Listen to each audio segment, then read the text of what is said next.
الشرح والإبانة على أصول السنة والديانة.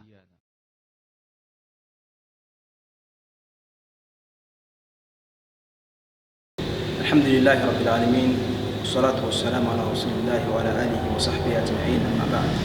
السلام عليكم ورحمة الله وبركاته. Aujourd'hui, Inch'Allah, nous avons un invité, le Cheikh Abdurrahman Dachwa, Hafidhahullah. Et bien, nous allons lui poser quelques questions concernant son parcours, concernant sa vie, Inch'Allah, afin d'essayer de montrer aux musulmans et aux musulmanes qui sont ceux-là, qui sont sur le milieu de la da'wah, ici dans notre pays, le Cameroun, ceux-là qui ont étudié et ceux-là qui font des efforts concernant la voie d'Allah subhanahu wa ta'ala dans la da'wah, dans l'enseignement, Inch'Allah. Assalamu alaikum wa rahmatullahi wa barakatuh. Wa alaikum assalam wa rahmatullahi wa barakatuh. Inch'Allah, nous allons donc, comme mentionné, entrer dans le vif du sujet et commencer par une brève présentation de votre homme de personne, Jazakumullah khairan. Bismillah wa salatu wa salam ala ashrafil anbiya wal mursalin. Moi, c'est Dachwa Jean Aimé. C'est vrai, Abdurrahman, c'est le nom que j'ai pris lorsque j'ai embrassé l'islam. Mais ça ne figure pas dans mes papiers officiels. C'est pourquoi même avec les journalistes, souvent, ils disent imam, c'est quel nom? Quand je dis Dachwa Jean Aimé, ils s'étonnent. Mais cela montre également l'universalité de l'islam. Donc, quant à l'historique de mon nom, Dachwa, c'est deux choix en fait en ma langue maternelle ou nationale. Ça veut dire que celui qui met fin aux disputes, à la médisance. Voilà la signification de mon nom. Choix deux choix. Celui qui met fin au discorde. Au discorde et à la calomnie. Donc, ça c'est Jean Aimé, c'est Yahya Jean Aimé al-Mahboub. Donc voilà mon nom de manière simple. Et concernant votre tribu, vous faites partie de quelle tribu ici au Cameroun? Je suis Bafan, de père et de mère. Et donc, le père, il est précisément de Balouk, parce que quand on dit Bafan, c'est de manière générale.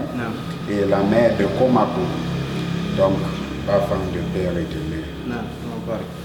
Et concernant votre enfance, comment avez-vous grandi à la maison, comment ça se passait, Inch'Allah? Que vous pouvez un peu entrer dans les détails par rapport à cela? Il faut dire que déjà en ce qui concerne la foi, nous avons grandi dans un registre entièrement catholique.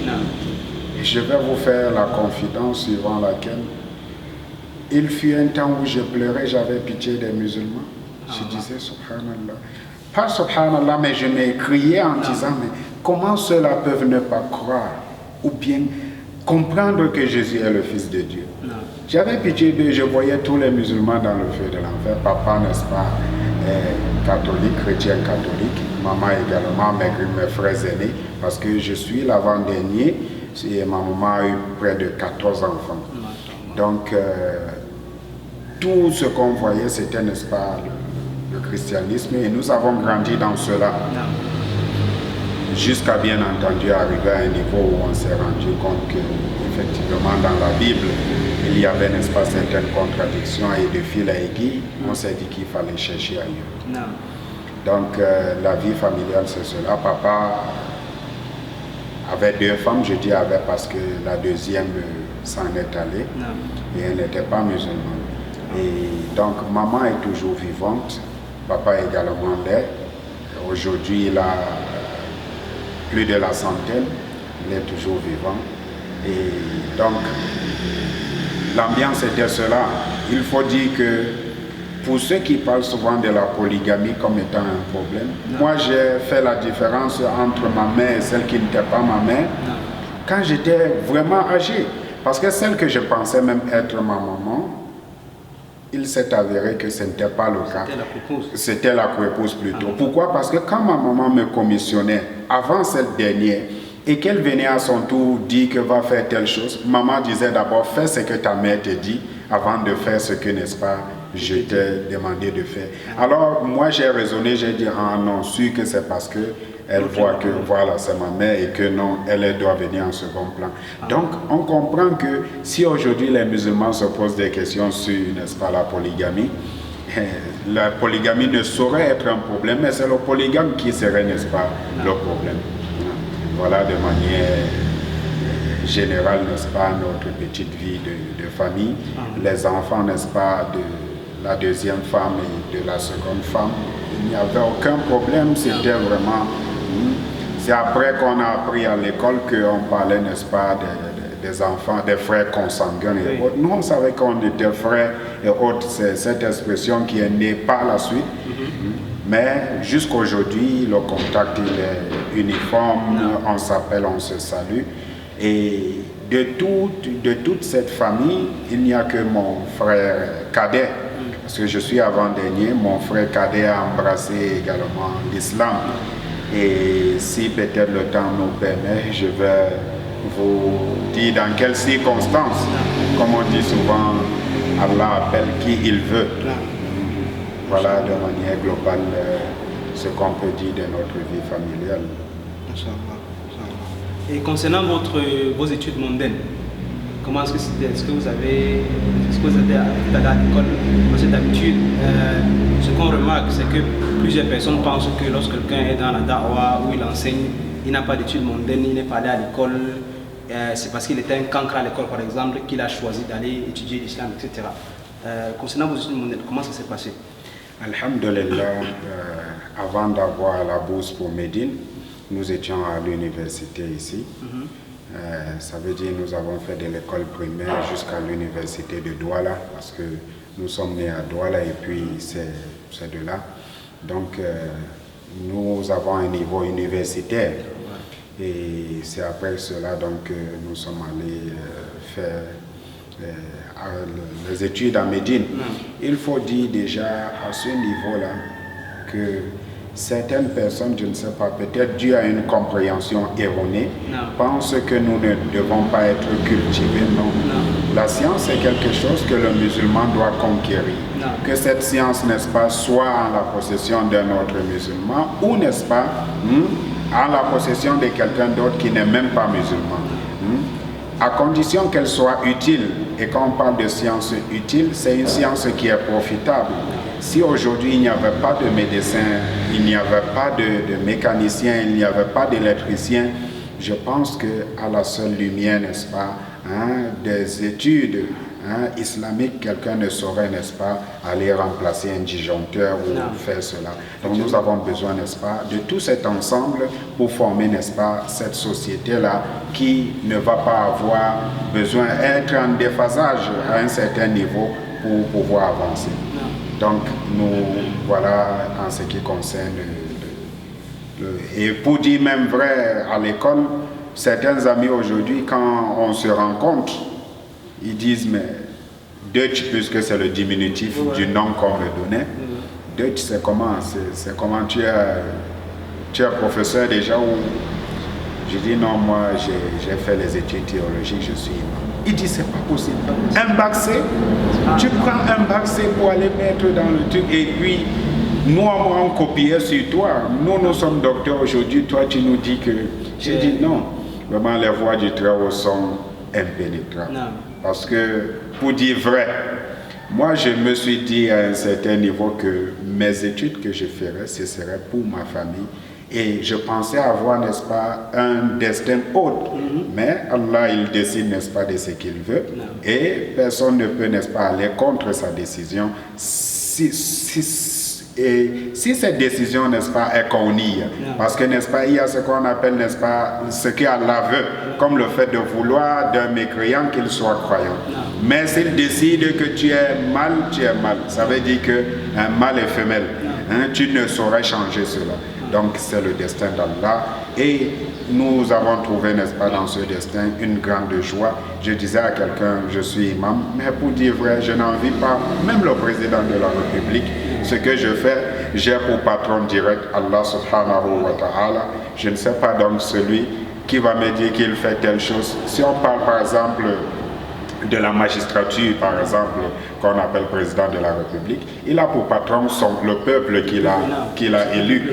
Donc, n'importe qui va trouver directement comme patron, n'est-ce pas, encore une autre créature. Pourtant, moi, j'ai pour patron le Créateur. Donc, je vois que, n'est-ce pas, je suis en haute estime et je ne saurais envier, n'est-ce pas, une place plus basse. Et vos études, c'était en quoi? Vous avez dit un bac C? Déjà au lycée, j'ai eu un baccalauréat C, c'est-à-dire mathématiques, maths, physique, chimie. Et à l'université, j'ai fait maths info. Et donc, voilà, de manière globale. En quatrième, j'ai fait espagnol. C'est vrai que jusqu'à présent, j'ai encore des bribes. Aïke Komer para Bibi, non Aïke Bibi para Komer. Il faut, n'est-ce pas, manger pour vivre. Il ne faut pas vivre pour manger. Par exemple, voilà, j'ai fait quatrième espagnol et troisième espagnol et seconde C jusqu'à l'obtention du baccalauréat. Maintenant, concernant votre conversion à l'islam, quel était votre premier contact avec la religion musulmane? Comme je vous le disais déjà à l'entame, j'ai pleuré une fois en me disant que, subhanallah, les musulmans là, ils sont en enfer. Comment quelqu'un peut ne pas comprendre que Jésus est le Fils de Dieu? Mais de fil à aiguille, puisque il faut le dire, il y a des chrétiens, n'est-ce pas, qui ne font pas des efforts, n'est-ce pas, dans le christianisme. Nous n'étions pas de cette catégorie de chrétiens. Ça veut dire que très tôt le matin, on se déplaçait, n'est-ce pas, pour aller également à l'église. Et on faisait des cours, n'est-ce pas, avec le catéchisme. Ce qui fait que de fil à aiguille, j'ai commencé, n'est-ce pas, à découvrir des contradictions dans la Bible. Par exemple, on dit que Jésus, il a porté seul sa croix jusqu'à Golgotha, le mont des crânes. Et on dit dans un autre passage qu'on a forcé un homme à porter la même croix jusqu'au même endroit. J'ai dit, mais là, c'est problématique. Comment on dit qu'il a porté seul? Et après, on dit qu'on a forcé quelqu'un qui l'a porté. Alors, chaque fois que je m'approchais de mon catéchiste, monsieur le catéchiste, voilà telle et telle chose. Comment comprendre cela? Il m'apportait la même réponse. Va à côté d'une mer, creuse un petit trou, essaye de faire entrer l'eau de la mer dans le trou. Est-ce que ça va entrer? Je répondais effectivement par la même réponse. Ça ne va pas entrer. Il dit que comme cela, tu ne peux pas comprendre ce que tu demandes. J'ai commencé à me dire que mais là, il y a un problème. Pourquoi Dieu nous a-t-il donné cette raison, cette faculté de pouvoir cogiter, si on ne peut rien comprendre? Parce qu'à chaque niveau, c'était la réponse phare. Je me suis dit qu'il fallait certainement regarder ailleurs.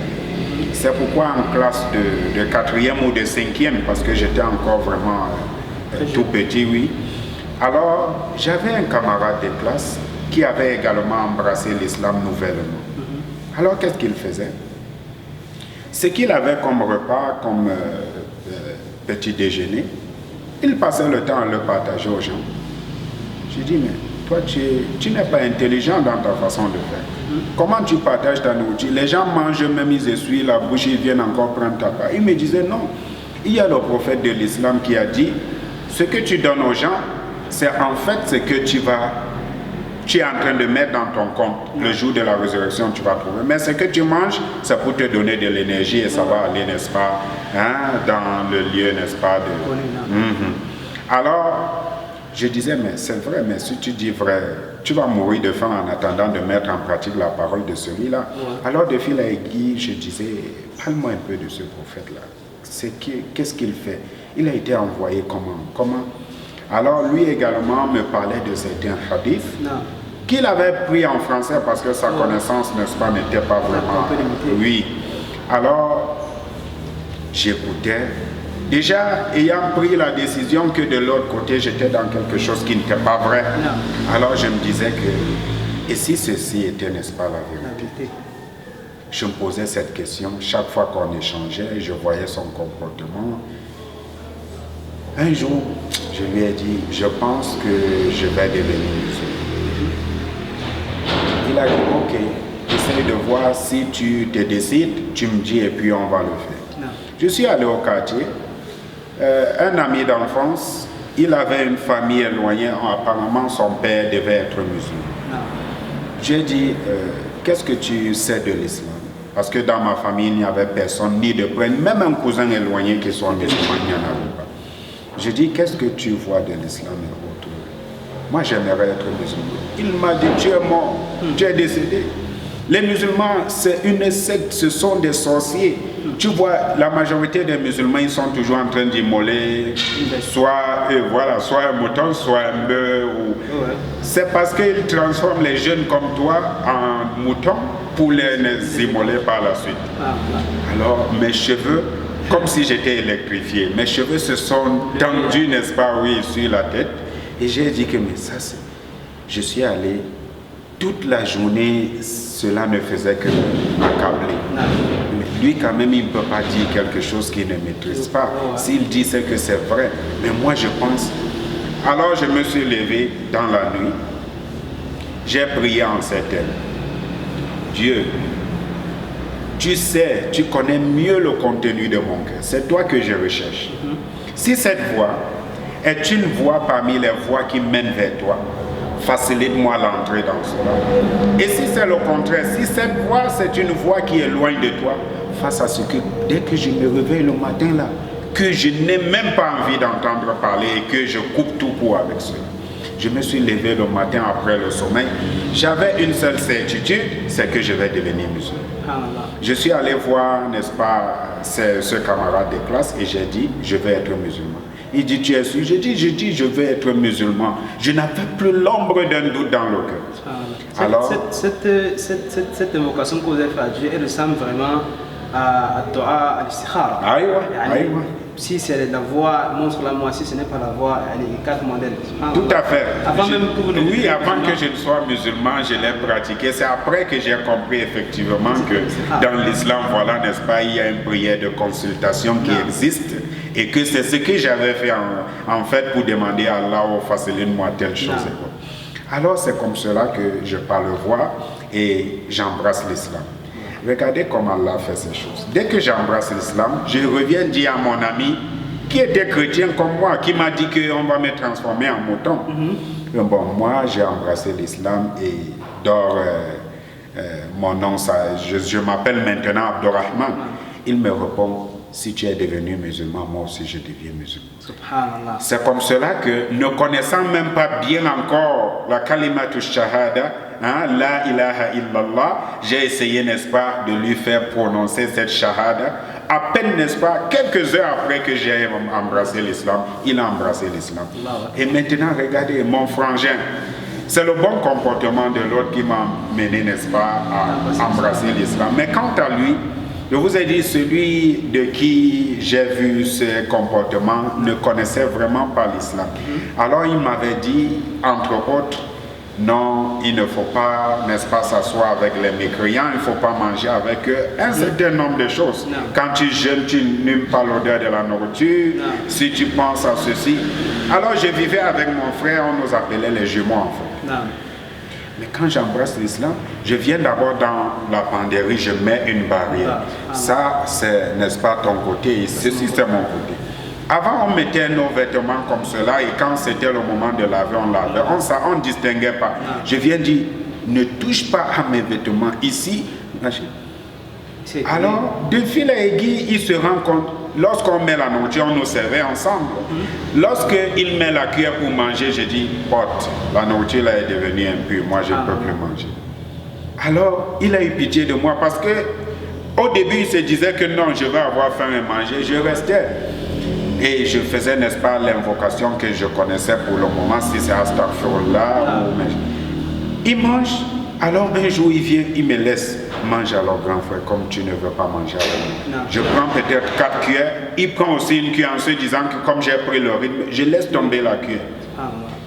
Il disait que ça c'est encore bon. Alors un jour, puisque même le lit c'était le même lit, étant couché sur le lit, il s'est retourné, sa main m'a touché. J'ai crié dans la nuit. Lui il ne savait pas ce que ça veut dire. Mais il a su que non, ça doit être quelque chose de terrible. Il dit, grand frère, qu'est-ce que je t'ai fait? Je ne comprends pas l'arabe, je ne sais même pas. Mais la parole... Oui, mais la parole que tu viens de prononcer là, c'est comme s'il y a eu quelque chose de grave. Qu'est-ce que j'ai fait? Je dis, je n'ai aucun problème avec toi. Tu es un non-musulman, ça fait que, n'est-ce pas, toi et moi, on ne peut plus... Là, Il dit que ok, si c'est comme ça, je vais alors pallier à ce problème. Je vais devenir musulman et comme ça, on va continuer à vivre comme on vit. C'est comme ça qu'il embrasse l'islam et il prend le nom d'Ibrahim. Jusqu'à présent, il est musulman. Je veux dire que j'ai fait tout ce qui devait amener quelqu'un à ne pas aimer l'islam, mais Allah a porté son cachet final. Comme on parle, n'est-ce pas, hein, de sabab ou musab bibul asbab. Tu peux faire même une cause contraire, mais Allah décide, n'est-ce pas, de l'orienter plutôt dans telle autre chose. C'est comme ça que mon petit frère donc devient musulman et nous sommes les seuls musulmans dans la famille. Et il faut dire qu'au début de l'islam, ce n'était vraiment pas facile à la maison, puisque j'avais des grands frères qui avaient des enfants comme moi. C'est mon grand frère, mais c'est mon grand-père. Alors, à un certain niveau, papa étant un peu âgé, c'est eux qui disaient non, on ne veut pas comprendre cette affaire de l'islam. Mais ce qui fait que le jeûne même était très difficile. Je jeûnais avec un bout de pain. Souvent, j'achète mon bout de pain, je garde. Peut-être chargé au beurre. Quand je dors étant fatigué, je me lève et qu'il est peut-être l'heure passée même de quelques minutes. Non, je parle, la prière de Fajr est déjà entrée. J'abandonne mon pain. Il prenait, il mangeait devant moi. Ton islam là est bien. Demain, il faut acheter avec les œufs. Moi, le beurre, là, j'aime pas trop. Donc, c'est comme cela. Et en famille, on mangeait avant, n'est-ce pas, que je ne rompe le jeûne. Ça veut dire qu'il mangeait à 18h, j'étais encore en train de jeûner. Et le déjeuner, le matin, quand on le prenait, je ne mangeais plus. Ce qui fait que ce n'était vraiment pas facile, n'est-ce pas, de pouvoir jeûner. Et avec, n'est-ce pas, les dits également de l'autre qui disait non, on ne doit pas humer l'odeur de la nourriture. Même pour emprunter le taxi et aller, n'est-ce pas, à l'école, ce n'était pas facile. Parce que quand je vois il y a une dame dans le taxi, je laisse passer, puisque toucher son habit va gâter mon jeûne. Et souvent j'entrais même, lorsqu'une dame stoppe, le monsieur dit entre, je redescends. Les gens pensaient même que il est orgueilleux ou bien c'est quoi. Pourtant moi je voulais préserver, n'est-ce pas, ma foi. Je me rappelle encore lorsque ma mère m'a posé la question, est-ce que Dieu interdit l'école? Puisque j'avais pris la résolution que non, pendant Ramadan, je ne vais plus à l'école, pour la simple raison que je ne saurais aller à l'école et respecter, n'est-ce pas, les prescriptions de ma religion. Alors, c'est comme cela que de fil à aiguille, on s'est retrouvé, n'est-ce pas, en train de pratiquer, n'est-ce pas, des choses qui n'avaient pourtant rien à voir initialement avec l'islam. Et ceci montre, cher, voilà, l'importance de l'apprentissage, surtout pour le nouveau musulman. Le fait que lorsque quelqu'un devient musulman, il devrait aller apprendre, étudier sa religion avant même de la transmettre. Bien que plusieurs personnes ont la volonté de transmettre dès qu'ils ont embrassé l'islam, mais il est important, comme dans notre histoire, de savoir que quelqu'un peut faire des erreurs au début et ça peut affecter celui dont il veut, celui à qui il est en train de faire la da'wah. Effectivement, comme vous dites, n'est-ce pas, pendant que vous parlez là, la parole, n'est-ce pas, de l'imam Bukhari, rahimahullah, n'est-ce pas, circule dans la tête où il dit, n'est-ce pas, al-ilmu qabla al-qawli wal-amal. N'est-ce pas, la science doit précéder la parole et l'action. Pour la simple raison que le fait d'avoir une bonne intention ne justifie pas une mauvaise action. Donc il faille absolument, n'est-ce pas, aller apprendre. D'où, n'est-ce pas, je remercie Allah pour, n'est-ce pas, cette institution qui est là, n'est-ce pas, pour former les nouveaux convertis. Déjà, nous sommes allés plus loin parce qu'au début, justement, certaines choses, mais les parents par la suite ont compris pourquoi, parce que il faut dire que je n'étais pas cet enfant vraiment, j'étais un peu rebelle dans ma jeunesse. Et puis après l'islam, ils ont constaté que l'enfant qu'on demandait de balayer le sol, il disait qui? Moi je suis tel. Mon nom c'est le nom du grand-père ou du chef. Vous demandez au chef de le faire, balayez vous-même. Je me levais après Fajr, les gens se lèvent, j'ai déjà balayé le sol, je suis en train de laver les marmites. Quand quelqu'un prend le courage pour me dire mais qu'est-ce qui se passe, je dis non, ça c'est l'islam. Alors au début j'ai eu des problèmes pour jeûner et tout cela, mais par la suite papa et maman se rivalisaient pour me faire le secours. Une fois même papa m'a demandé entre la cuisson de ta mère et la mienne, quelle est la meilleure?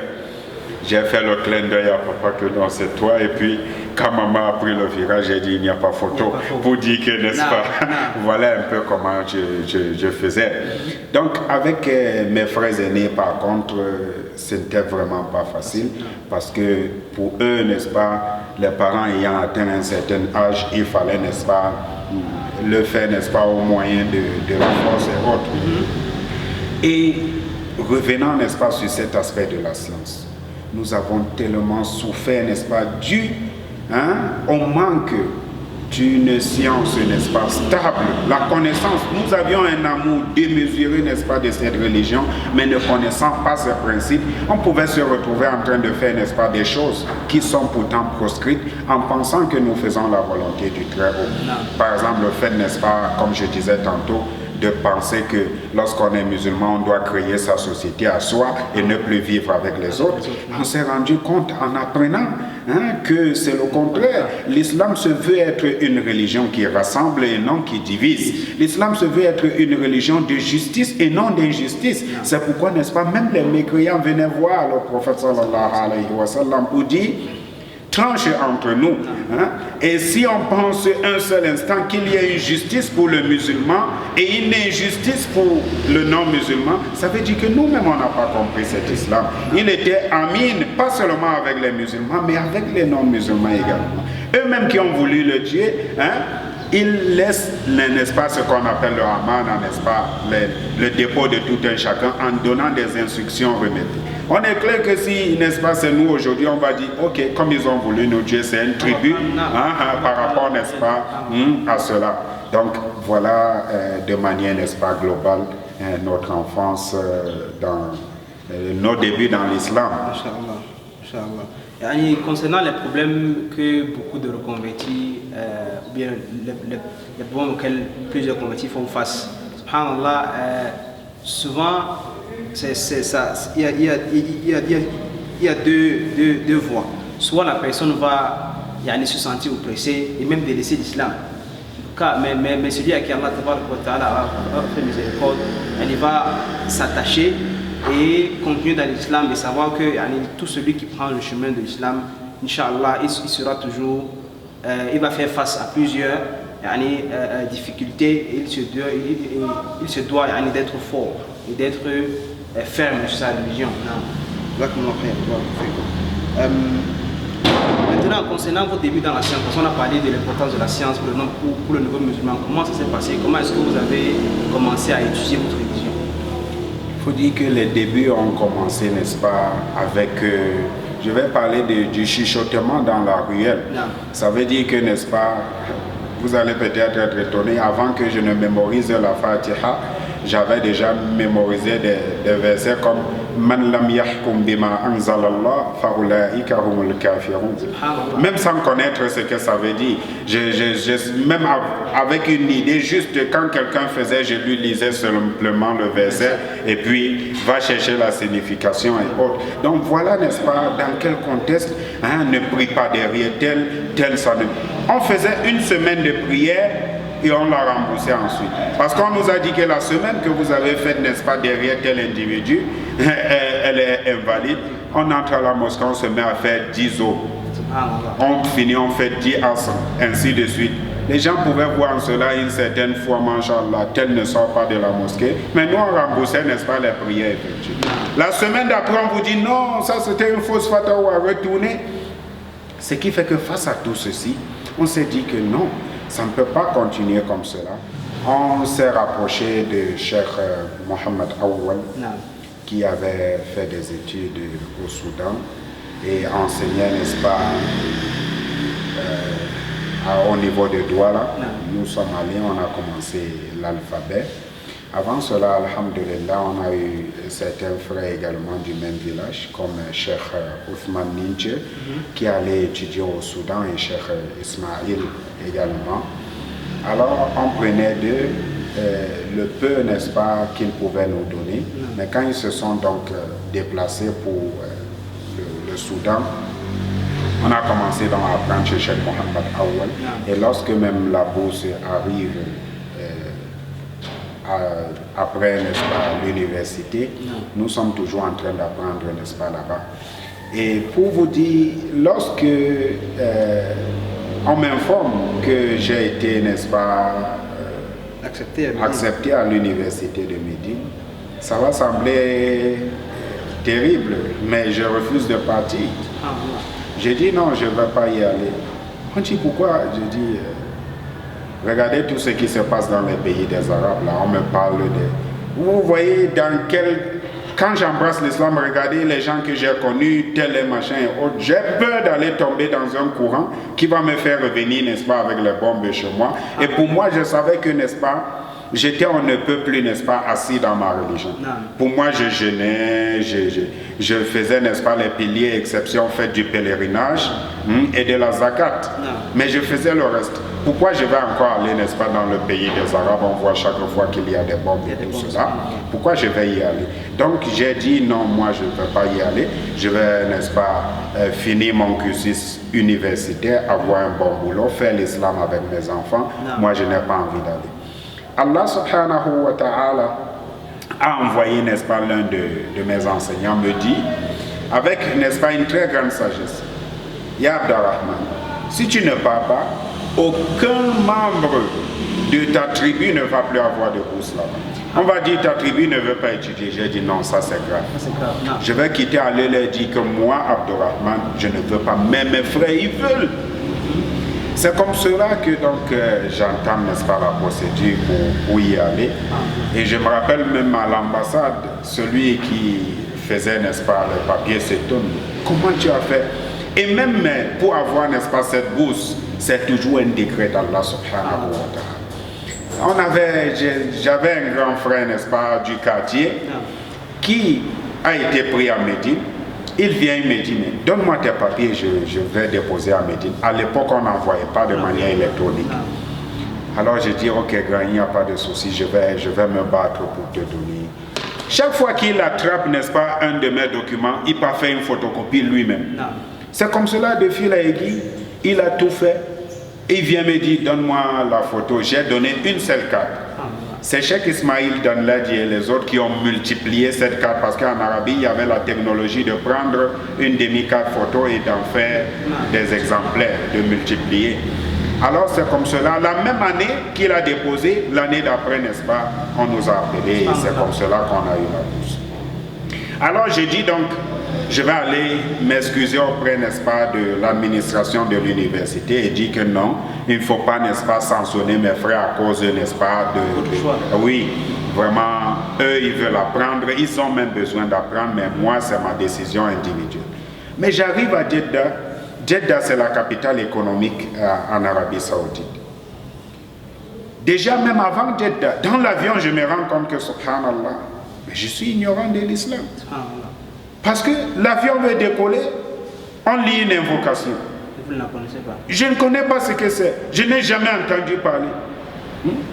C'est après que j'ai appris Doua au Safar et autres. J'ai dit, ça c'est encore quoi? C'est toujours l'islam là. Je suis avec des gens, je vois, on atterrit donc, on arrive à l'université. Déjà à Jeddah, autant pour moi, je vois comment les gens prient.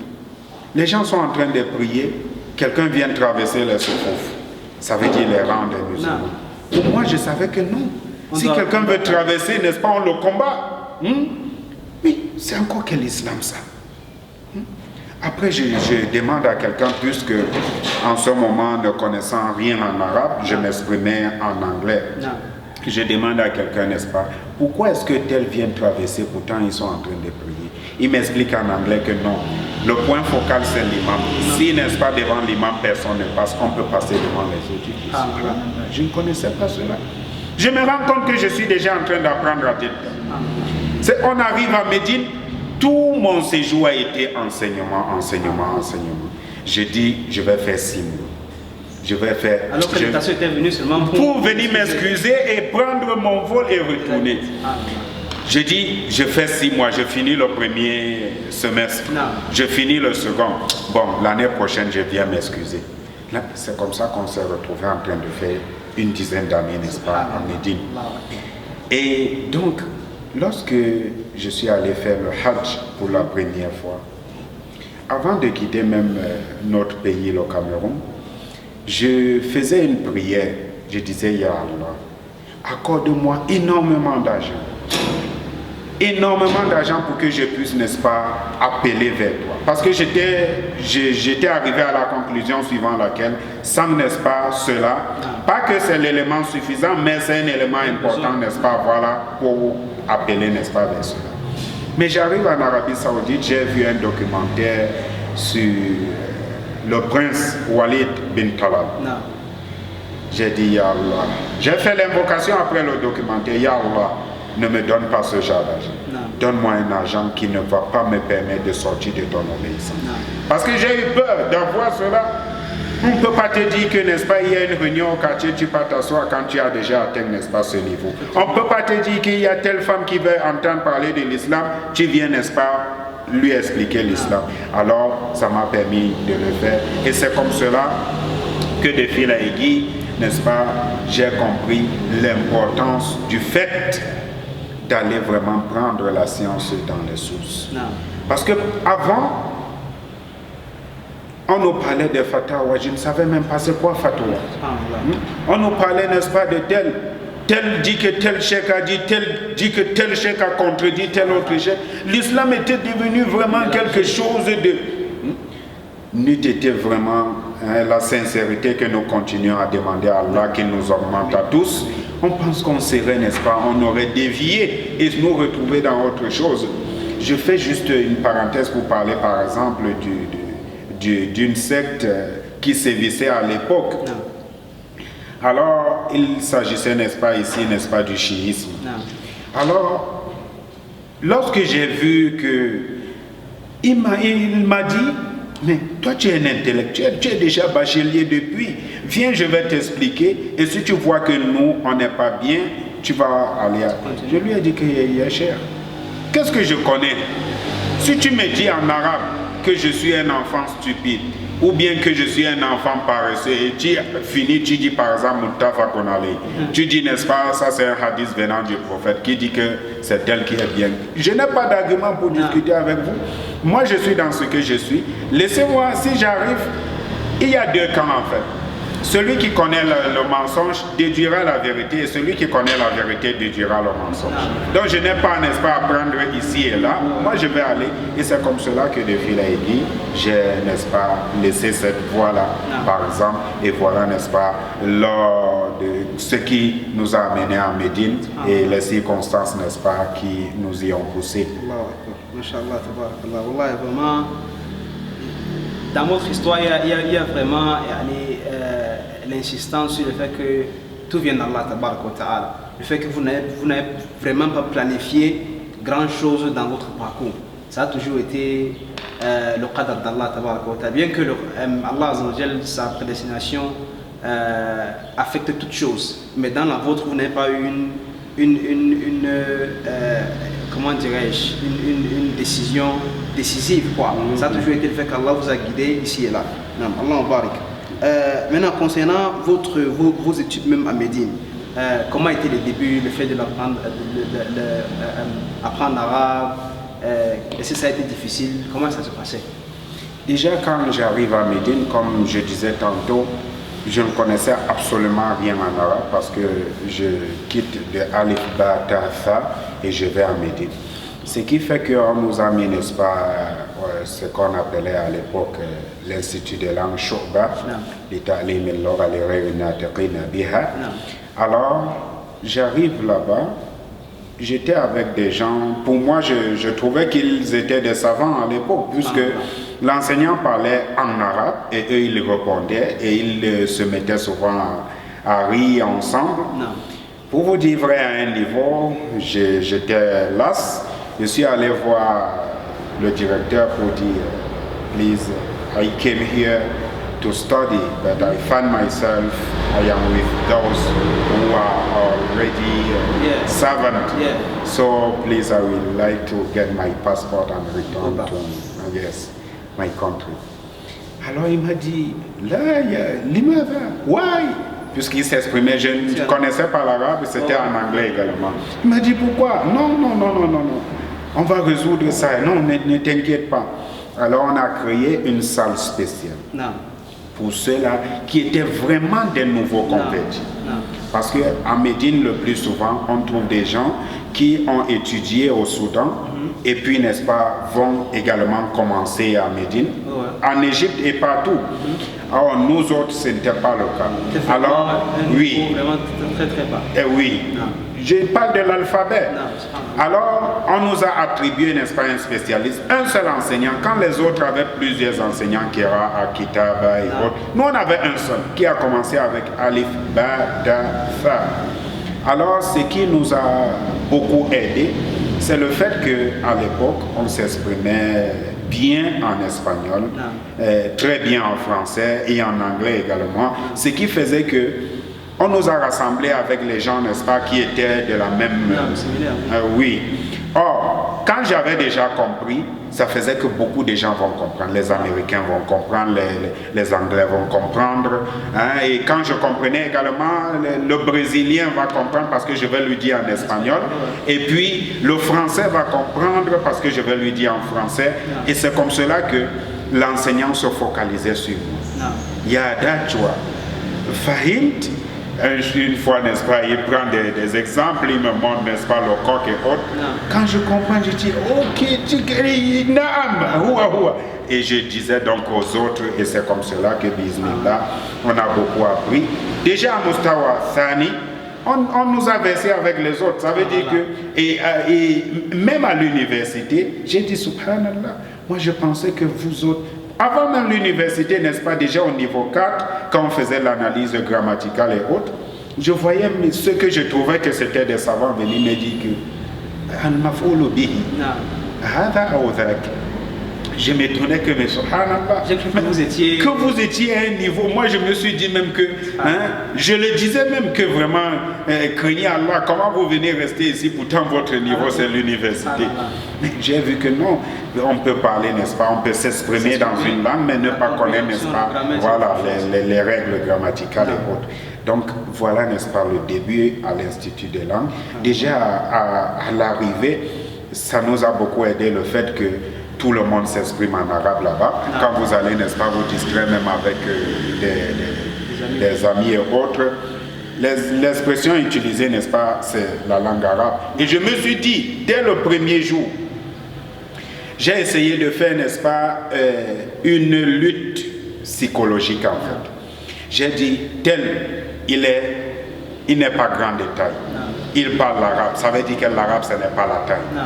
Tel il est grand de taille, il parle l'arabe, ça veut dire que l'élévation également n'est pas un problème. Tel il est noir, il parle l'arabe, ça veut dire que la couleur également. Tel est blanc, il parle, ça veut dire que même ça veut dire, je me suis convaincu que toi aussi tu peux parler, n'est-ce pas, cette langue. Ce qui fait que très vite, les gens étaient même étonnés parce que j'avais un cahier en dehors mon cahier, je l'appelais, n'est-ce pas, cahier, n'est-ce pas, à tout écrit. Et je me renseignais au niveau de tout le monde. Jusqu'à quand je suis arrivé à Mustawa Thal Sarabia, je posais des questions à quelqu'un, il disait, Yachek Anamafa, Antafiaï Mustawa, il me dit Mustawa Thal, je vois qu'il est moins élevé que moi. Alors ma stratégie, c'était quoi? Quand je rencontre un frère, par exemple, qui vient de la Grande-Bretagne, je sais qu'il est plus éloquent en anglais que moi. S'il ne peut pas m'aider en arabe, je préfère, n'est-ce pas, qu'on s'exprime en anglais. Donc, je voulais profiter à tous les niveaux. Et c'est pourquoi, quand certains frères ont remarqué cela, quand je dis, par exemple, à quelqu'un, how are you? Quelqu'un qui est de Grande-Bretagne, il dit Ana bi khayr. Parce que c'est que moi aussi je suis plus avancé. Beaucoup ont compris cela, oui. Et on se mettait souvent, nous sommes 4, on utilise 4 langues. Les gens disaient que mais qu'est-ce qui se passe? Pourquoi? Parce qu'ils avaient compris que moi je voulais profiter à tous les niveaux et je ne voulais pas, n'est-ce pas, que je sois là. Je disais non, je suis étudiant, il ne faudrait pas que, n'est-ce pas, je sois là en train de perdre, n'est-ce pas, même un temps. C'est pourquoi même pour faire le sport, j'avais mes écouteurs, j'enregistrais tous les cours et je le faisais passer en boucle pour pouvoir, n'est-ce pas, l'écouter de temps à autre. C'est comme cela à l'université, nous avons fait l'option prédication, c'est-à-dire Da'wa wa Soluddin. Et lorsque je finis l'Institut des langues, on me dit ma première faculté de choix, deuxième. J'ai mis Dawa, on dit deuxième, j'ai mis Dawa, troisième, j'ai mis Dawa. Il a pris ma fiche, il m'a appelé Mandajwa. J'ai dit Another. il dit كيف أنت تجعل دعوة إذا ما وجدت دعوة ماذا تفعل؟ J'ai répondu أعود في بلدي قومي ليسوا بمسلمين وجئت إليكم لأتعلم كيف يعني أدعوهم إلى الإسلام إذا لم أجد هذا سأعود وأمشي في مكان آخر لأتعلم ذلك. Il m'a dit que j'étais le premier qu'on a mis à Da'wa avant de choisir même les autres. On a dit Da'wa avant de choisir pour les autres. Donc c'est comme cela que nous avons fait, n'est-ce pas, la Da'wa. Et nous avons beaucoup profité de nos enseignants à l'université de Médine. Et c'est vrai que certains camarades, je prie Allah qu'il me pardonne et leur pardonne, avaient un peu des difficultés avec moi. Pourquoi? Parce que je posais beaucoup de questions. Je disais que Ya Abdurrahman, lan nantahiya bi barnamij anta kul law takaramtum ana ma jitu huna للشهادة جئت هنا لأفهم لأن في بلدي الناس لا يطالبونني بالشهادة بل سيسألونني كيف يصلون إن كنت ما فهمت الآن كيف سأكون من سيساعد هؤلاء في بلدي سامحوني أنا أريد أن أفهم يعني que n'est-ce pas l'importance, mon objectif premier ce n'est pas, n'est-ce pas, le diplôme, même si le diplôme vient, n'est-ce pas, pour faire une corrélation, n'est-ce pas, avec le niveau, mais pour moi, je suis l'arbitre de ma propre personne et je dois m'assurer que, n'est-ce pas, je comprends effectivement ce qu'on est en train d'enseigner. Donc, c'est comme cela que de fil à aiguille, avec beaucoup d'enseignants, nous sommes même revenus, on avait beaucoup de contacts, parce que quand ils ont compris, ils ont dit Cheikh Abdurrahman, إذا رجعت وعندك أي سؤال اتصل بي أو يعني لكي أساعدك. J'ai perdu, n'est-ce pas, mon téléphone, ce qui fait que beaucoup de ces numéros, n'est-ce pas, sont partis avec. Et bien entendu, à l'université de Médine, il y a les cours de faculté et les cours, n'est-ce pas, dans la mosquée du prophète. J'allais en venir parmi vos enseignants, quels sont ceux-là qui vous ont le plus marqué à l'université et à la mosquée aussi? Il faut dire qu'à l'université, j'ai vraiment été... Tous mes enseignants déjà, Masha'Allah, je voyais en eux, Masha'Allah, des gens qui étaient une dimension vraiment élevée, des gens qui enseignent, n'est-ce pas, une science, n'est-ce pas, khalis, comme on dit. Mais c'est surtout l'enseignant, n'est-ce pas, de langue. Parce que je me rendais compte que celui qui maîtrise, par exemple, le Nahu, peut, même s'il n'a pas mémorisé le Coran, savoir lorsque quelqu'un, par exemple, fait une erreur dans le Coran. Je me rappelle ce verset, certes, ceux qui craignent le plus Allah, ce sont, n'est-ce pas, les savants. Lorsque quelqu'un, n'est-ce pas, au lieu du fatha, met par exemple le dhamma, ça devient, n'est-ce pas, le lafzul jalala Allah devient plutôt, n'est-ce pas, maf'oulun bihi. Et ça devient que Allah, n'est-ce pas, peut-être, Allah, le maf'oulun bihi devient le sujet, ça veut dire que Allah craint plus ça devient très grave. J'ai vraiment, Cheikh Najarani, c'est son nom, et puis ça m'a vraiment beaucoup plu. Et puis chaque fois que je lisais même le Coran, et que, n'est-ce pas, de manière automatique, l'analyse grammaticale se met tout seul, c'est pratiquement à lui que je pensais. Quand à la mosquée du prophète Mohammed sallallahu alayhi wa sallam, je vais dire que, n'est-ce pas, là-bas, ce sont des savants, parce qu'avec même nos enseignants, on venait s'asseoir et on prenait le même cours. Ce qui fait que nos savants sont comme, n'est-ce pas, les lecteurs de Coran. Quand vous prenez, n'est-ce pas, un lecteur, vous mettez, vous dites Allahu Akbar, il lit bien, Masha'Allah, Tabarakallah. Vous prenez l'autre, vous dites que, Masha'Allah, celui-ci, il lit encore bien. Et ce n'est vraiment pas facile, n'est-ce pas, de vous dire que du lot, n'est-ce pas, nous sortons avec tel. Parce que, n'est-ce pas, chacun avait son domaine qu'il maîtrisait et ne parlait pas sur ce sur quoi, n'est-ce pas, il n'avait pas de science. Mais par contre, l'enseignant de Coran, le tahfidh, m'a beaucoup, n'est-ce pas, marqué, parce que on mémorisait également dans la mosquée du prophète sallallahu alayhi wa sallam. Cher Mohammed bin Abdel Wahhab, comme, n'est-ce pas, c'est comme cela qu'il s'appelait. Parce qu'il appelait souvent, il demandait des nouvelles. Comment tu vas? Je ne t'ai pas vu hier, Haram, ça va? Et vraiment, j'ai senti un peu, parce qu'il faut le dire, notre fraternité a nous connus en Afrique. Je l'ai un peu ressenti à travers lui, ce qui fait que le nom est resté gravé. Voilà ce que nous pouvons dire, et des études, n'est-ce pas, à l'université et à la mosquée du prophète Mohammed sallallahu alayhi wa sallam.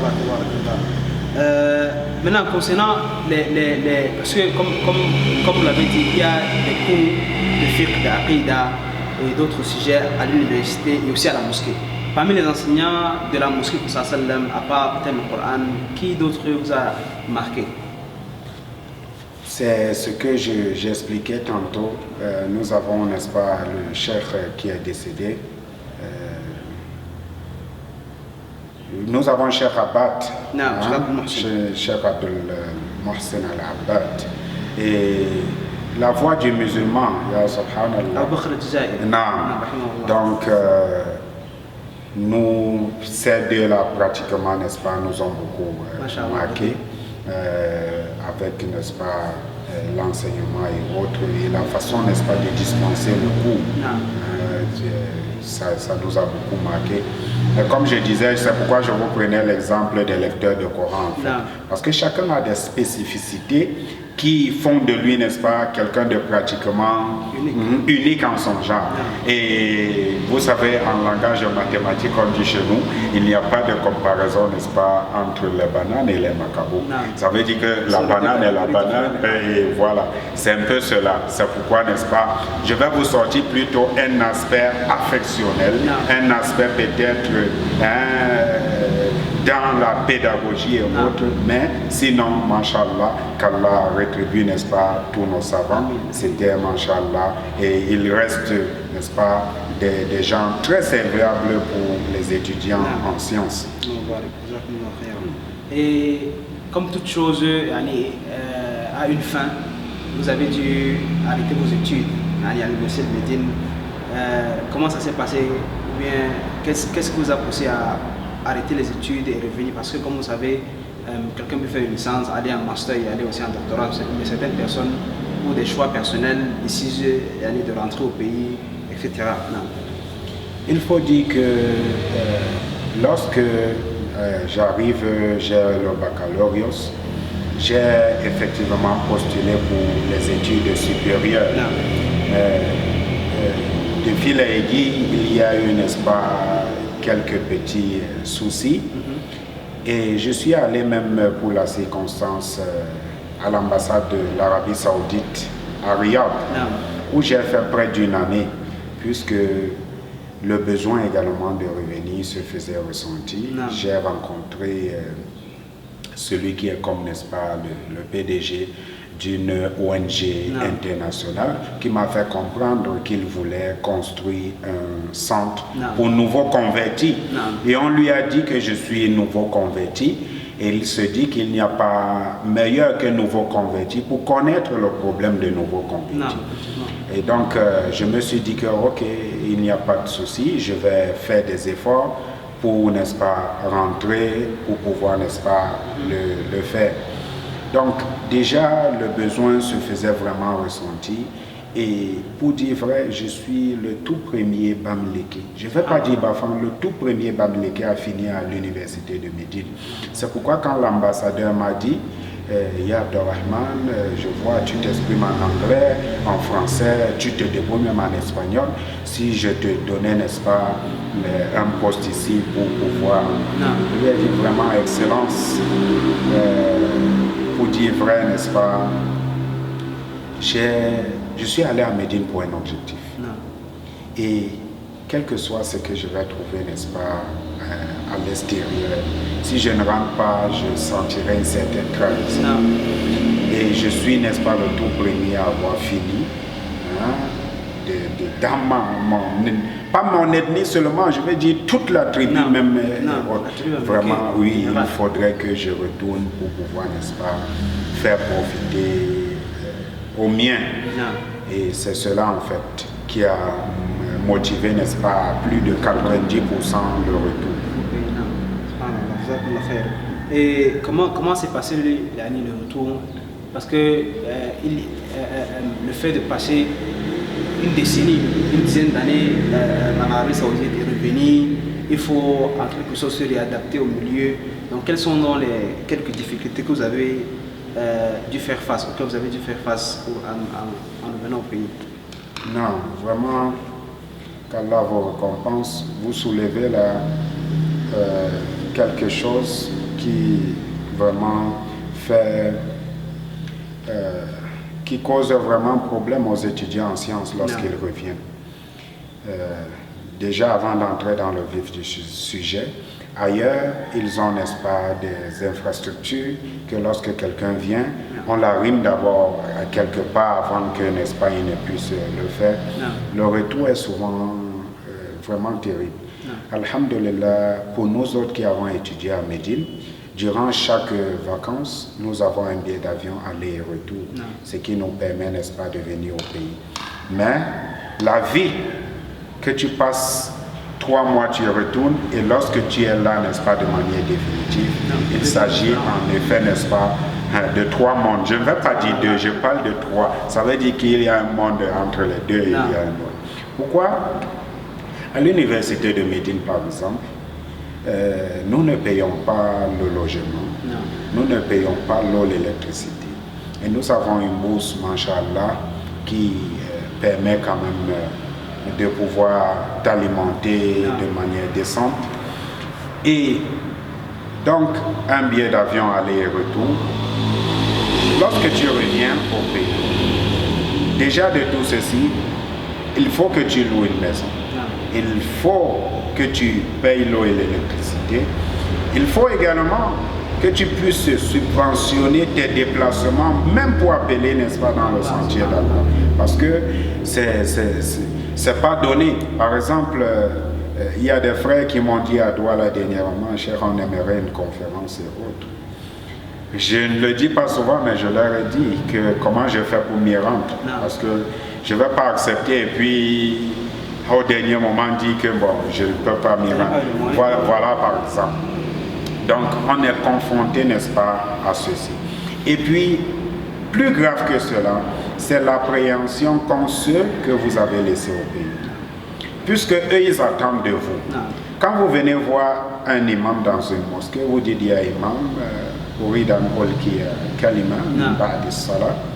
il attend son enveloppe.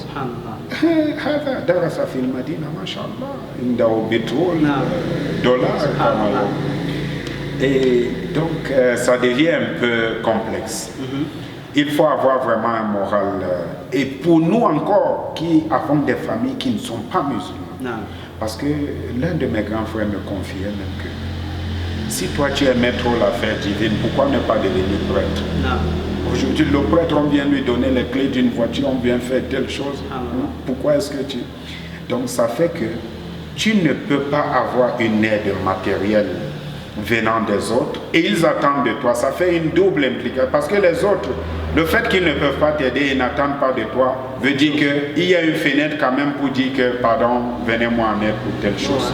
Mais si tu tentais de le dire pour quelqu'un qui attend de toi, il va tout de suite prendre cela comme, n'est-ce pas, une provocation et ça peut dégénérer. Donc voilà, n'est-ce pas, de manière générale, et je parlais, n'est-ce pas, de la famille qui n'est pas musulmane par exemple. Donc pour ceux-là qui ont embrassé l'islam, eux ils ont une appréhension autre. Et attendre que lorsque tu reviennes, que tu dises maman, je vais casser la maison familiale, je vais reconstruire ceci, tonton, voilà une voiture, voilà telle chose. Mais quand tu viens plus tôt, c'est je suis revenu avec quelque chose qui vaut le ciel et la terre. Masha'Allah, ils viennent tous. Laisse notre petit frère est revenu. Ils arrivent, tu finis l'introduction, ils secouent la tête quand tu parles. Mais quand tu finis, moi je fais comment pour rentrer? Moi j'habite dans telle ville, je fais comment pour retourner? Tu dois sponsoriser mon retour. Ce qui fait que, voilà, n'est-ce pas, tout ce qui arrive. Et même Ça, tout ce que nous avons dit là, c'est l'aspect, n'est-ce pas, financier et autres. Même au niveau maintenant du choc avec certaines personnes qui sont déjà sur le terrain et qui pensent par exemple que non, il faille que, n'est-ce pas, c'est elles qui prennent le devant. Il y a aussi un autre problème, ce qui va donner lieu, n'est-ce pas, au sabotage et autres. Le fait de dire par exemple non, telle chose, la science. Hein? La science, il y a 3 types de porteurs de science. Il y a celui qui porte la science, mais ne profite pas de cette science. Il y a celui, n'est-ce pas, qui porte la science vers quelqu'un, n'est-ce pas, qui est plus savant que lui. Et donc, dans la société, il y a, n'est-ce pas, toutes ces catégories-là qui sont là. Il y a même celui, n'est-ce pas, qui est ignorant, mais ignore son ignorance. Il y a celui qui est ignorant, mais sait qu'il est ignorant. Et il y a celui, n'est-ce pas, qui est savant et ignore qu'il est savant. À la coulée, on rencontre, n'est-ce pas, tout cela. Et souvent, vous arrivez, lorsque vous revenez fraîchement, il peut y avoir un problème avec les prédicateurs qui sont sur place. Ceci, n'est-ce pas, dû au fait que le prédicateur qui vient d'arriver, l'étudiant en sciences qui vient d'arriver, n'est pas en phase peut-être avec eux. L'étudiant peut être dans la vérité comme ceux-là peuvent être dans la vérité. Donc il y a un temps également, n'est-ce pas, pour pouvoir s'adapter aux réalités même par exemple du terroir. Je prenais l'exemple, je disais à quelqu'un par exemple, il y a la différence entre un livre de fiqh et un faqih. Il dit comment ça? Il dit, le livre de fiqh ne te changera jamais ce qui est haram en halal. Mais le faqih va te dire que, n'est-ce pas, il y a un permis pour toi par rapport, n'est-ce pas, à telle situation. C'est pourquoi on n'a pas besoin des livres de fiqh dans la mosquée.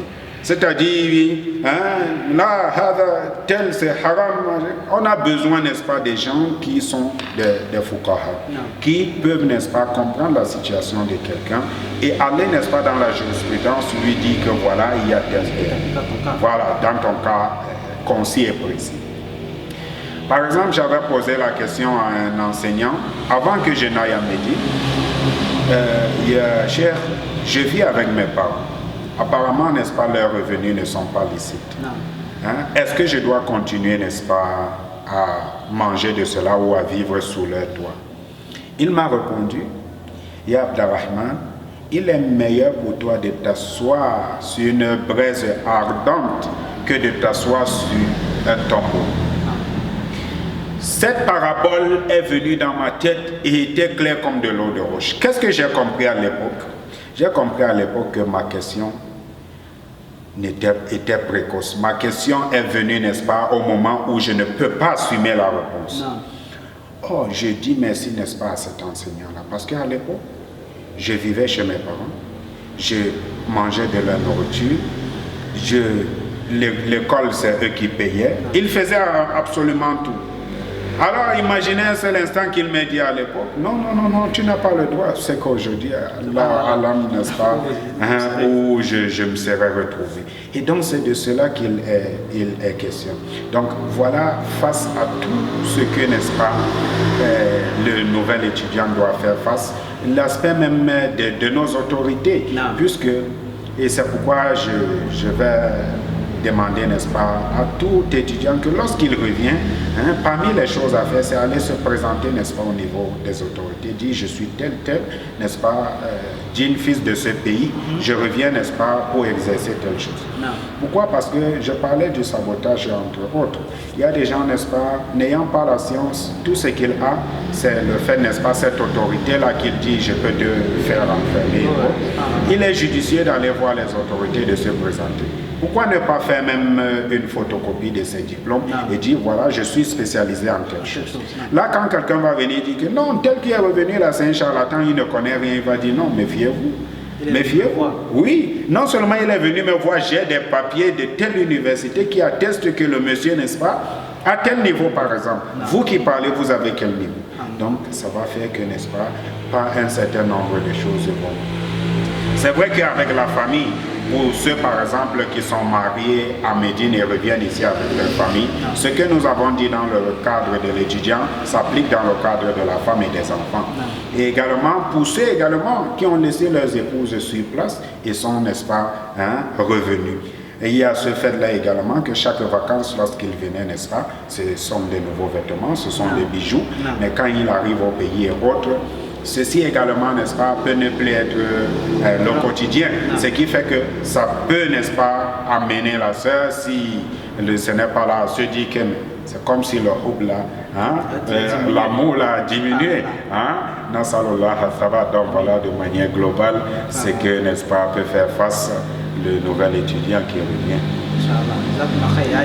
J'allais poser la question, quelles sont les observations que vous avez faites sur le terrain, spécialement sur le terrain de la da'wah, les erreurs que vous avez pu, parce que lorsque quelqu'un revient, il doit, comme on dit souvent, tâter le terrain, voir qu'est-ce qui se passe, où est-ce que je peux apporter ma contribution. On ne dit pas que tout ce qui a déjà été fait est mauvais, mais il y a toujours des failles, il y a toujours... l'œuvre humaine n'est pas parfaite. Effectivement. Donc, quelles sont donc ces observations que vous avez pu faire afin de pouvoir pallier à ça? Déjà, de manière globale, le problème majeur dans notre société, c'est le fait que le prédicateur est souvent fonction de la subvention qu'il a. Ceci étant, ça fait que on suit celui qui a le plus de possibilités possibles. C'est celui qu'on suit. Je disais pour la circonstance, chez nous au Cameroun, c'est pas comme par exemple en Arabie Saoudite, ou si on dit par exemple, on dit que Cheikh Uthaymin Rahimahullah est revenu et puis il est en train de faire une conférence à tel endroit, mais de l'autre côté il y a Walid bin Talal qui fait aussi une conférence. Ne pensez pas que la mosquée où Cheikh Uthaymin va avoir des fidèles. Les gens vont dire non, Walid bin Talal, mashallah, on peut finir, n'est-ce pas, il peut donner un jet privé à tous les participants. Donc il y a cet aspect-là. Il y a aussi le fait que on a eu des prédécesseurs, certains parmi eux sont entrés dans le domaine de la da'wah. Je ne vais pas dire que, n'est-ce pas, à cause d'une petite science, mais je vais dire, n'est-ce pas, à cause du fait de n'avoir pas compris vraiment certaines choses. Et on, n'est-ce pas, orchestré beaucoup de problèmes que nous essayons aujourd'hui, bismillah, d'arranger un peu. Par exemple, un nouveau converti, Bamileke m'a posé la question. Cheikh, moi j'ai envie d'épouser la fille à son oncle. C'est sa cousine. Je lui ai dit, mon frère, subhanallah, l'islam chez nous n'est même pas encore entré. Chez les Bamoun, au Noun, c'est entré, n'est-ce pas, ça fait, n'est-ce pas, un certain nombre de temps. Mais même là, ce n'est pas facile de pratiquer cela. Ça, c'est pour qu'on dise que nous, musulmans, nous sommes les sorciers. Il faut avoir le temps, n'est-ce pas, d'édifier les gens avant, n'est-ce pas, de les appeler à pratiquer ce sur quoi tu les as édifiés. On ne vient pas pratiquer quand les gens se posent 1000 questions, tu dis non, ça c'est la religion, non. Or, voilà ce à quoi on assiste. Aujourd'hui, n'est-ce pas, le savant sur le terrain, on a comme l'impression que c'est celui qui parle trop, c'est celui qui fait les choses que, n'est-ce pas, personne d'autre ne fait. Par exemple, quelqu'un serait, n'est-ce pas, à même de venir entrer dans cette mosquée avec, n'est-ce pas, les chaussures pour se dire que non, ça c'est une sunna, n'est-ce pas, que les gens ont délaissé. Mais maintenant, est-ce que tu as compris, n'est-ce pas, même les circonstances dans lesquelles on doit, n'est-ce pas, la pratiquer? Est-ce que, n'est-ce pas, tu sais comment est-ce que ça doit se passer? Voilà, n'est-ce pas, 1001 questions que, n'est-ce pas, les autres ne se posent pas. Et de manière, parlant des courants maintenant, nous avons, n'est-ce pas, la société camerounaise dans sa globalité. Il y a ceux qu'on appelle les sunnites, il y a ceux, n'est-ce pas, qu'on appelle, n'est-ce pas, les tidjanites, il y a ceux qu'on appelle les chiites, et soufis et d'autres. Alors ça fait que dans les sunnites également, il y a encore, n'est-ce pas, cette fragmentation. Au jour d'aujourd'hui, par exemple, il y a certains jeunes, quand ils vous posent la question et que vous répondez, je suis sunnite, pour lui ça ne suffit pas. Il attend, c'est comme si vous aviez dit quelque chose vous avez suscité un point d'interrogation en fait. Or, ça fait que... Et d'autres se disent par exemple que non, Du simple fait de s'affirmer d'être telle chose suffit pour qu'il soit. C'est comme quelqu'un, par exemple, qui fait tout ce qui est en contradiction, n'est-ce pas, avec la sunna, mais qui pense que parce qu'il va dire que je suis sunnite, c'est suffisant. Ou bien dire que je suis, par exemple, salaf, c'est suffisant. Non. Le salaf, ce n'est pas le verbe. Le salaf, n'est-ce pas, c'est ton comportement, c'est ton paraître. C'est tout cela qui fait, n'est-ce pas, du salaf.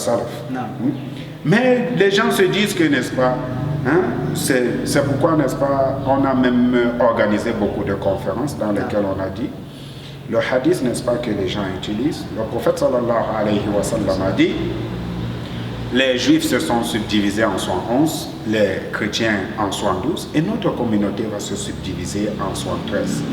Une seule, n'est-ce pas, dans le paradis et le reste des 112 en enfer.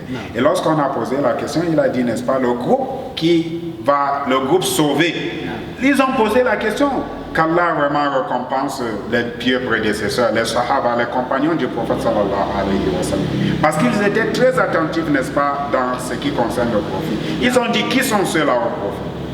Si le prophète avait répondu, c'est ceux qui disent à longueur de journée, je suis tel, là on devait dire qu'ils ont raison. Non. Mais le prophète, qu'est-ce qu'il a répondu? Ceux qui sont dans ce que je suis avec mes compagnons. Ceci on comprend.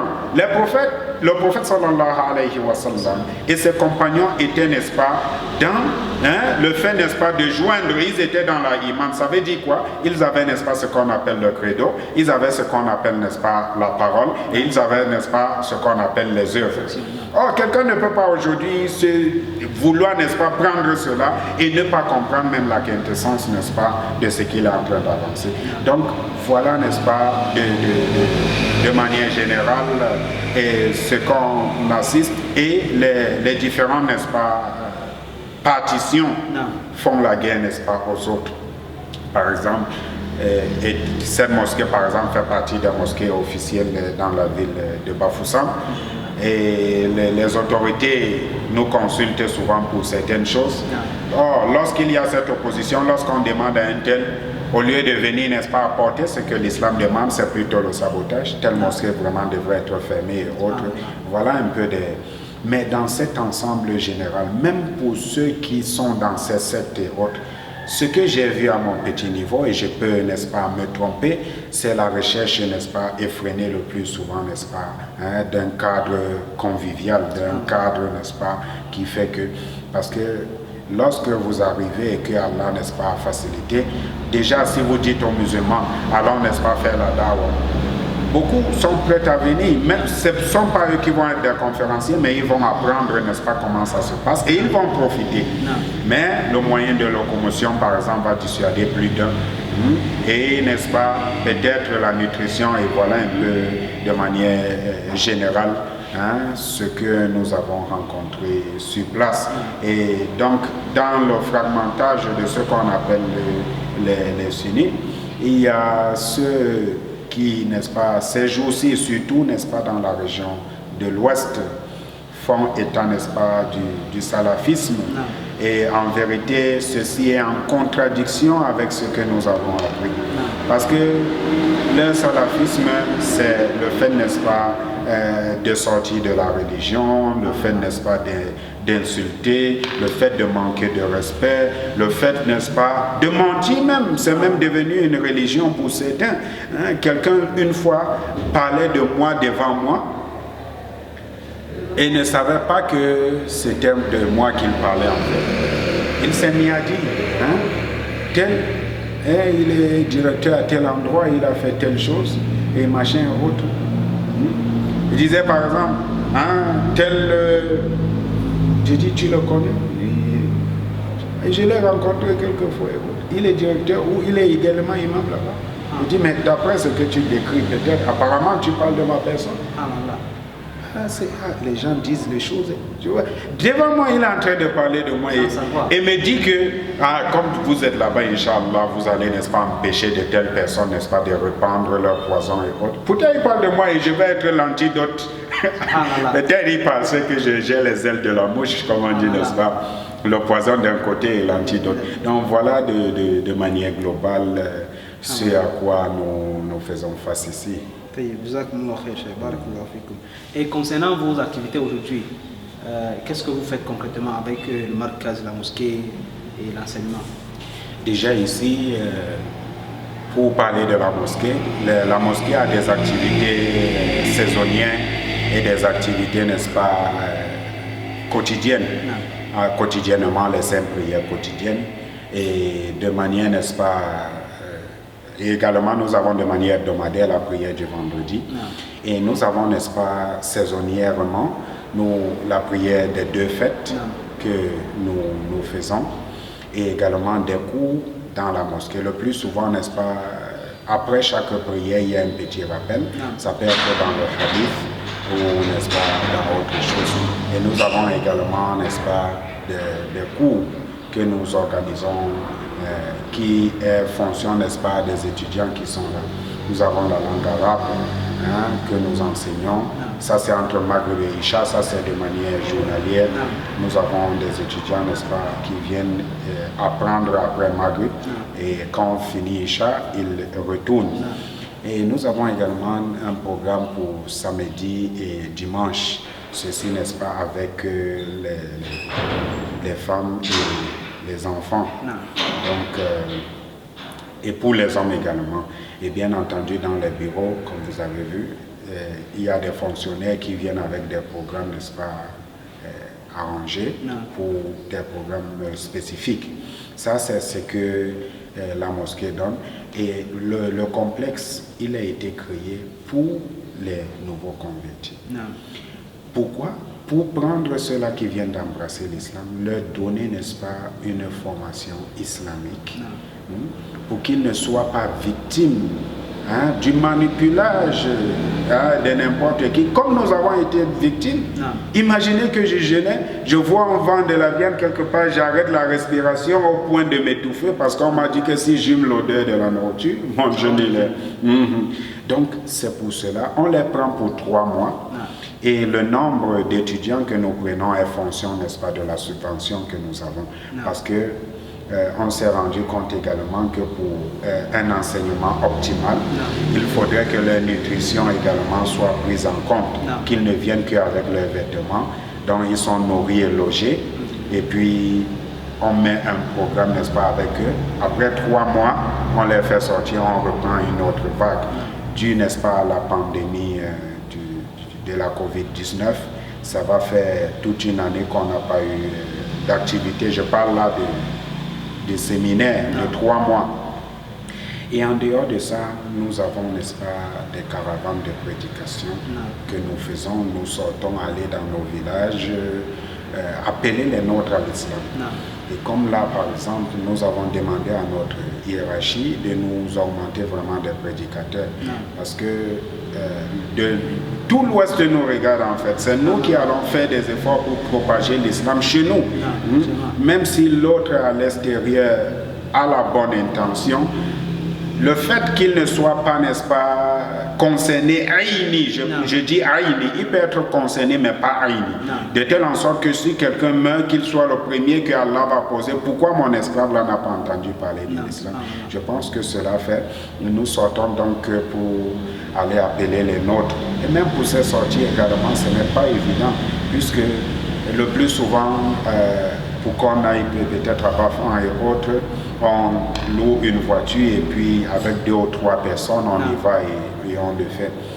Donc, on organise également des conférences de par la région de l'ouest de Bamileke. C'est vrai qu'on le fait, n'est-ce pas, dans d'autres villes, Yaoundé, Douala et autres, mais ce n'est pas une activité, c'est de manière momentanée.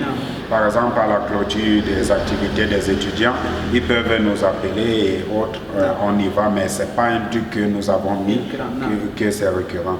Comme nous avons également des activités avec les étudiants de Djam, avec la COVID-19, on se déplaçait, n'est-ce pas, chaque fois pour aller enseigner. Nous le faisons maintenant via WhatsApp. Nous faisons des audios sur un livre précis. Par exemple, on peut faire le Kashf Shubuhat. On apporte le cours de manière magistrale en audio. Et après, ils écoutent et ils posent des questions. Pour que ce ne soit pas lourd également, on le fait, n'est-ce pas, avec des découpages. Et après, donc, quand on finit, on prend les questions, on répond également dans le groupe. Ou alors, n'est-ce pas, ça se fait inbox et on répond également. Et nous avons également des activités avec d'autres frères, plutôt à l'extérieur, aux États-Unis, au Canada, et puis on utilise Skype et d'autres moyens de communication pour pouvoir, n'est-ce pas, le faire avec la connexion. Donc voilà, si on peut. C'est vrai que dans le domaine de l'école également, dite occidentale, il nous arrive de former les enfants ici, des cours de remise à niveau en mathématiques et autres pour que les notes ne soient pas également déniées de l'autre côté. Voilà de manière générale ce que nous faisons ici. Inch'Allah, pour clôturer cette interview, quel est le conseil que vous pouvez donner premièrement à ceux-là qui veulent aller étudier et à ceux-là qui vont revenir pour enseigner et à ceux-là qui sont dans le domaine de la prédication sur le terrain? Le conseil que je donnerais à celui qui veut aller étudier, c'est le tout premier, al-ikhlas. Il doit aller étudier avec la sincérité dans le cœur. Parce que celui qui sort pour étudier pour Allah, il ne saurait être dévié par le bien matériel. Il ne saurait être dévié par la renommée. Il ne saurait être dévié par quoi que ce soit. Donc c'est il faut que, n'est-ce pas, ce soit cette exclusivité qui l'amène étudier. Et lorsqu'il va arriver pour étudier, je dis de manière claire et nette qu'il n'arrive pas à Médine avec, n'est-ce pas, une appréhension. Non. Ça veut dire que tel enseignant, je le mets de côté, tel autre, je le mets de côté. Qu'il prenne cette science. Avec le ikhlas qu'il a eu, je vous ai pris l'exemple de ma personne. Moi, je prévoyais être un chercheur à la NASA, c'est ce que je voyais dans la tête. Mais aujourd'hui, je fais des recherches plutôt qu'à Allah ou qu'à Rasoul. C'est Allah qui décide de ce qui est. Et si tu es sincère, Allah, n'est-ce pas, va écarter de toi toute personne, n'est-ce pas, mauvaise qui va le faire. Non.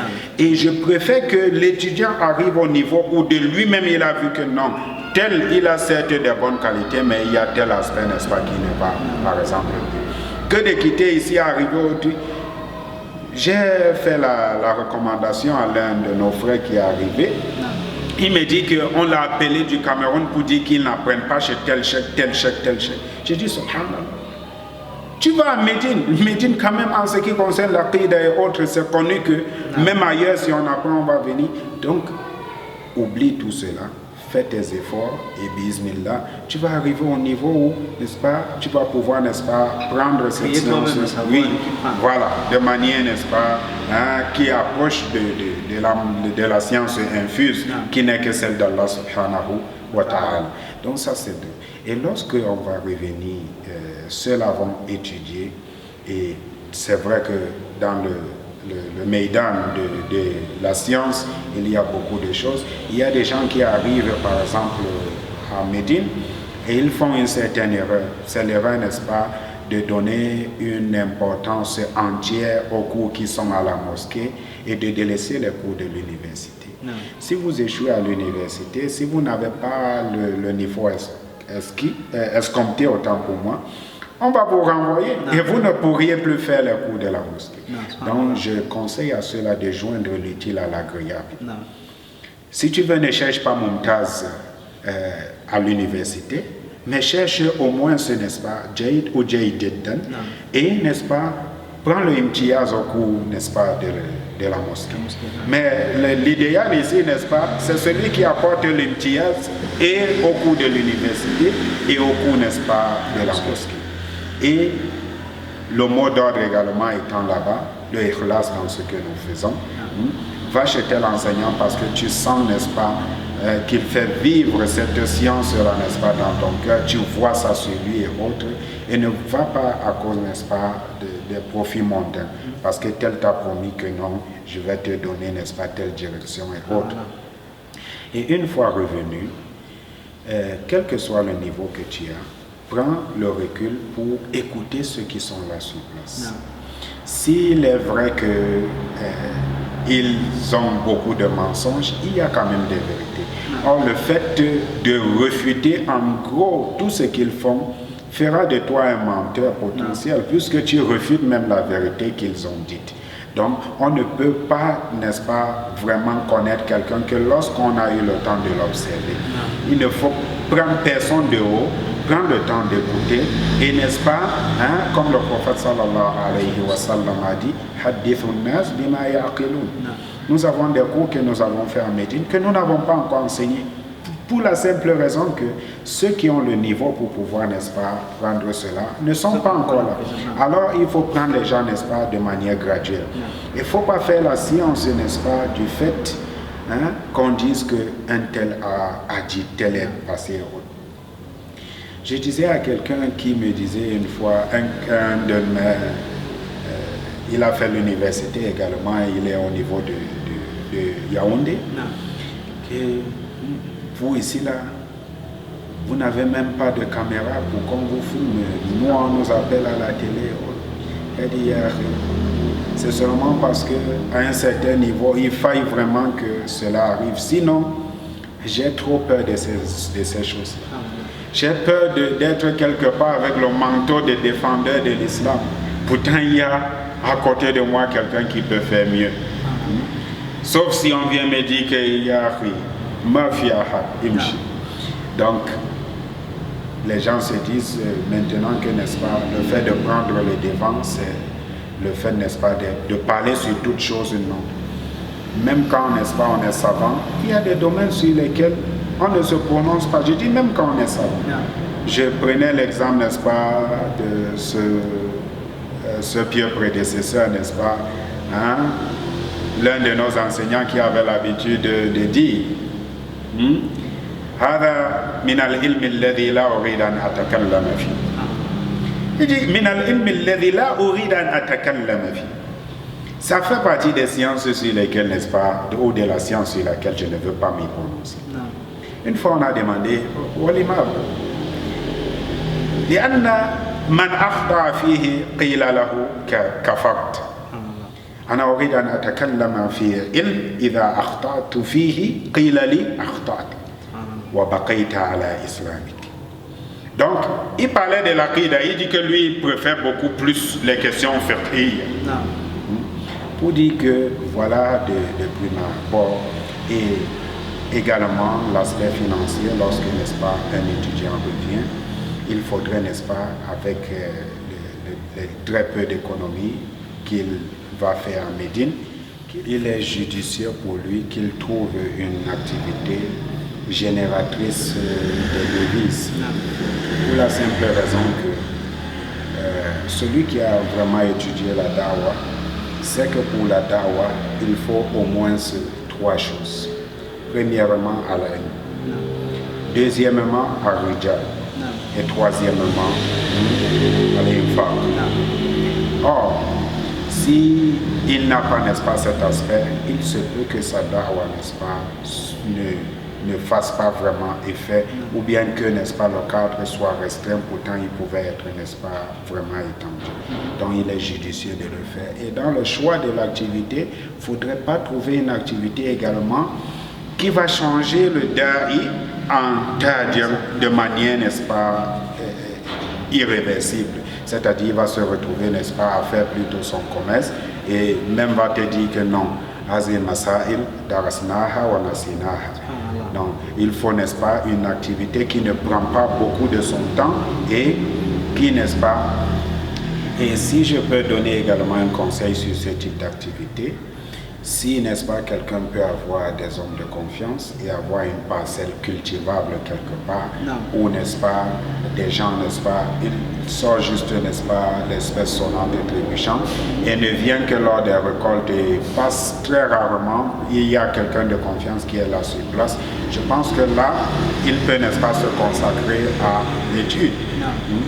Ou d'autres activités, n'est-ce pas, similaires, comme par exemple le fait, n'est-ce pas, d'avoir un enclos, d'élever par exemple des animaux en vue d'être vendus lors de la fête du sacrifice.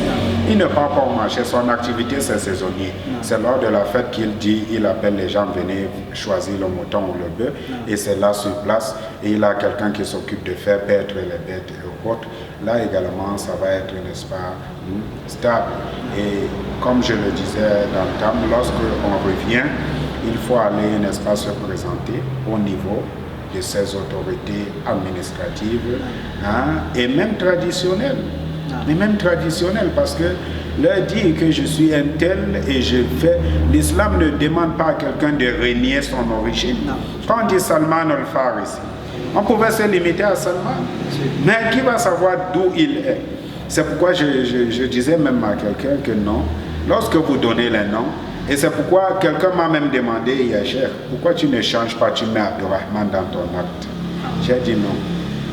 Parce qu'il y a un hikmah dans ça. Lorsque quelqu'un écoute, c'est le cheikh qui a dit, on dit quel cheikh, on dit Dieu tu as jamais mis. C'est musulman. Tout de suite, ça vient ouvrir, n'est-ce pas, le cadenas, n'est-ce pas, du fait qu'on pense que l'islam est cantonné, n'est-ce pas, à telle tribu ou telle ethnie ou telle région même. Allah, ça me fait passer au verset où Allah a dit effectivement, le fait que certaines personnes veulent vouloir changer leur nom complètement et oublier même leurs origines et peut-être même s'attribuer à une autre tribu ou bien une autre nation, ceci est vraiment possible. Tout à fait. Et c'est même proscrit, c'est même interdit. Parce que le fait que le père s'appelle par exemple deux choix et que vous dites que Ibn Jawzi, vous mettez votre nom par exemple Abdurrahman Ibn Jawzi, ça veut dire que vous avez renié la paternité. Si vous mettez ça dans vos papiers, ça veut dire que vous avez renié la paternité de votre père. Subhanallah, ils oublient même que avant l'islam, Abu Bakr était non musulman. Et le père d'Abu Bakr aussi. Et pour sallallahu alayhi wa sallam, il n'a jamais changé son nom. La majeure partie des compagnons, avant de devenir musulmans, ils étaient des noms musulmans. Mais je pense que l'erreur que les gens font, ils pensent que parce que quelqu'un s'appelait Abdallah par exemple, ou bien Al-Khattab, ou bien tout ce genre de noms-là, ils pensaient que ce sont des noms musulmans alors que ce sont des noms arabes. Tout à fait, tout à fait. Et même ce qui, le prophète sallallahu alayhi wa sallam, quand est-ce qu'il demandait à quelqu'un de changer son nom? Lorsque ça avait une mauvaise connotation. C'est pourquoi fièrement j'attribue, n'est-ce pas, l'enfant qui est né de Néerman, n'est-ce pas, j'ai dit Abdallah ibn Dechwa. Pourquoi? Parce que je sais ce que signifie Dechwa. Et c'est un beau nom, c'est un nom, n'est-ce pas, sa signification également est bonne. Or, si quelqu'un a un mauvais nom, on peut comprendre qu'il, comme celui qui s'appelait par exemple le juge du juge, le prophète a dit changer cela. Est-ce que tu as un fils? Comment il s'appelle? Appelle-toi Abu Fulan. Donc c'est dans ces cadres-là.